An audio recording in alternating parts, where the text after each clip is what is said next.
Hey, I'm Steve, and today we're going to talk about how to get started with pen and paper role-playing games. Well, I always like to think of it as part board game, part improv theater. You got a group of players, each playing a character in this fictional world. And yeah, most people think of Dungeons and Dragons, elves and dwarves and all that shit. But really, there's a ton of different games from all sorts of different genres. There's superhero games, there's space games, post-apocalyptic games. There's even a game inspired by the Coen brothers movies. No, I'm not kidding. This exists, and it's awesome. And yeah, elves and dwarves and shit. But whenever you're playing, each player has a character sheet with all they need to know about them. How strong their character is, how smart they are, special equipment or abilities they might have, what they're good at, what they suck at, everything you need to know. And it's a character they've likely built themselves, which is honestly the single coolest thing about these games. Figuring out just who exactly you want to be for the next however long your adventures last. And this is all orchestrated by the other player, who you probably know as the Dungeon Master, or DM usually, because it's weird to call your friends Dungeon Master. Game Master is also used, or GM, or... You know what, just Steve. Steve is fine. The Steve runs the game. He tells the players what's happening in this world, where they are, what they're seeing. He'll play all of the non-player characters they'll come across in their adventures. And he'll react to the players' decisions. Basically, if this were a video game, he's the Xbox, he's the PlayStation. So the game starts, and the GM sets the stage. You're sitting in a tavern, enjoying food and drink, and celebrating over your last adventure. A bar wench is walking around, taking orders and passing out drinks. A man sits slumped over the bar, surrounded by nearly a dozen empty mugs. From his belt hangs a bulging coin purse.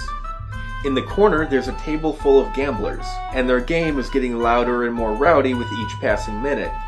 For some reason, the half-orc bouncer keeps giving you the stink eye.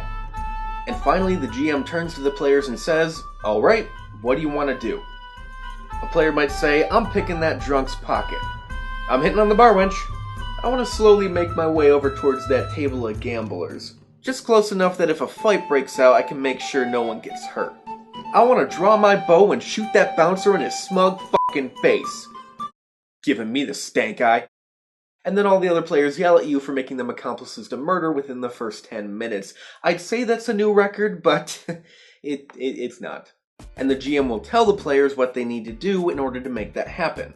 And what happens next. And you pretty much go back and forth like this for 4 to 5 hours until everyone goes home. Now I know these games can seem a tad rule heavy, because they usually are, and that can be kind of intimidating. I mean, come on, just look at this shit. I've had textbooks with less to learn. But luckily, with most of these games, you don't really need to go all the way down that rabbit hole just to play and have fun. It certainly helps if you do, but you don't need to. See, most of these games are centered around a core game mechanic. With most of these games, if you learn this thing, you've learned 65-70% of all you really need to know in order to play this game. Basically, anytime you want your character to do something they have a chance of failing at, you do what's called rolling a check. You're literally rolling dice to check to see if you failed or not. Now, many of them are called slightly different things or work slightly different, so let's just focus on one example for now. Mutants and Masterminds. They use a 20-sided die in their core game mechanic, or D20 for short. So it's a D20 based system, pretty common. Dungeons and Dragons and numerous other games use it. Now on our character sheet are a bunch of numbers which represent how good we are at all the things. And rolling a check is as simple as rolling your D20 and adding in the appropriate number. This number is called a modifier because it literally modifies your roll. So let's say I want to disable the security system of some building I need to get into. The GM will say, "Alright, roll a technology check." So I'll roll my D20, add my technology modifier of 7, which means I got a 26.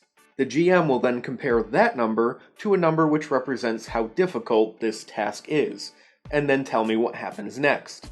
Like I said, they're all different. Some games use a D10 or a D6 based system. With some, the numbers on your character sheet instead tell you how many dice you have to roll. In Edge of the Empire, you have to roll this steaming pile of fuck that. Well, okay, it's actually not quite as bad as it looks. Don't get me wrong, it's still bad enough to get its own video in the future explaining it, but really it's not that bad. I even know of one game called Dread, which instead of using dice, uses what's basically a Jenga tower. That way, every check you do gets gradually more and more difficult.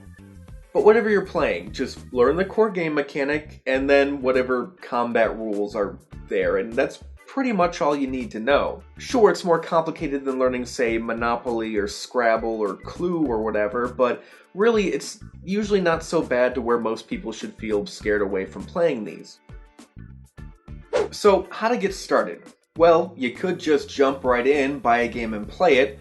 All you really need is something like this. It'll say Core Rulebook, or Player's Handbook, or Hero's Handbook in this case, and it'll have all the basic rules, how to build characters, maybe gear and equipment, as well as a section for the GM. How to run a game, how to create adventures and a campaign of your own. There'll be a bunch of non-player characters you can drop into a game, enemies, allies, and otherwise, as well as usually a short adventure to help get you started. There should also be a character sheet in the back you can make copies of, and you'll probably need some kind of dice depending on the game, but really that's all you need. Other books, source books which expand on the game, a dedicated GM guide, which some games don't even have, or a GM screen, which is like a handy little rules cheat sheet, are nice to have, but really the core book should be all you need. This is the most direct route to getting into role-playing, and if it works out and you guys want to keep playing, definitely the best investment. But buying and learning and teaching what basically amounts to a $30 to $60 textbook, and to have that not work out, to have your campaign just kind of fizzle and die, can be a really frustrating experience. So if this is the route you take, try to make sure it's something your friends seem really into, or be prepared to be very sad. Another route to take is by buying a beginner game or beginner box, like this one for Edge of the Empire. They'll have an abbreviated, simplified version of the rules, pre-generated characters for your players, and a short little adventure that usually acts as a tutorial. They make a nice cheap intro to not only that role-playing game, but role-playing games in general, which is good because not a lot of RPGs actually have a beginner box. So maybe if you can find one with a similar genre, or maybe you do some research and find that one beginner game has a similar dice system or rules to one you actually want to play, that might not be a bad way to get started and kind of sidestep your way into the game you actually want. Either way, a beginner game should help you and your friends decide if you even like playing this sort of game to begin with, and for relatively cheap. The downside of taking this route is that they don't really give you the tools to play the game long term. In fact, when you're buying a beginner game, you're not even really buying a game, you're merely buying the opportunity to see if you even want to play this game in the first place. Which is really shitty now that I think about it. And then if you're done and the answer is yes, you now have to spend $30 to $60 or more just to start playing the game you've already dropped $20 to $30 on. Unless this particular beginner box comes with all sorts of stuff that might be useful in the long run, maps, dice, character tokens, it might not seem all that worth it in retrospect. There are also a few board games out there that can kind of create a similar experience to some role-playing games. There's one by Fantasy Flight Games called Descent. They also make a Star Wars version called Imperial Assault. They have lots of maps and minis, a game master of sorts running the game. It's great for getting used to the more strategic combat, going through dungeons, working as a team, finding loot, that side of the experience.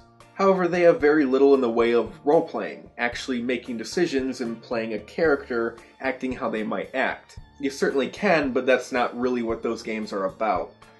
They're not cheap. This option works best if you and your friends are already kind of into hobbyist board games, but they're really reluctant to the whole pen and paper RPG thing. It might be easier to kind of ease them in with a combat game. Let's go through some dungeons and murder things and get more things that make us better at murdering things. There's also a game called Fiasco, which has the opposite problem/strength of Descent. It's way more role-playing than it is game.